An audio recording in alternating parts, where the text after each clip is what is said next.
Mesdames et messieurs, bonsoir et bienvenue dans ce Flash Info. Nous démarrons par cette actualité.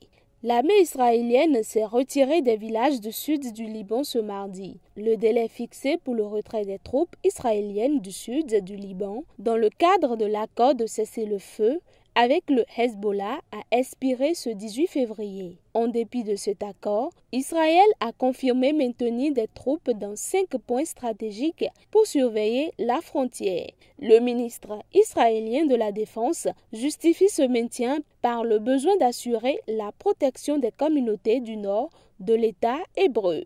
À quelques heures de l'échéance, déjà repoussée une fois, un responsable libanais a indiqué à l'AFP, agence France Presse, sous couvert d'anonymat, que l'armée israélienne avait entamé un retrait de villages frontaliers, tandis que l'armée libanaise avance.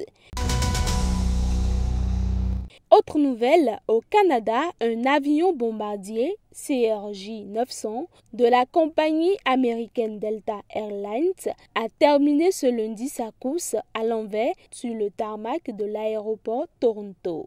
Il transportait 116 passagers et 4 membres d'équipage. Selon les pompiers, 18 personnes ont été blessées, dont 3 gravement.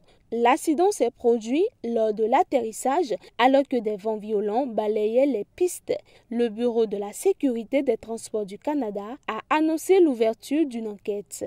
L'aéroport de Toronto avait expliqué plus tôt dans la journée être confronté à des vents violents et des températures glaciales, mais avait prévu un trafic dense. Parmi les blessés hospitalisés, 3 souffrent de blessures graves selon les secouristes.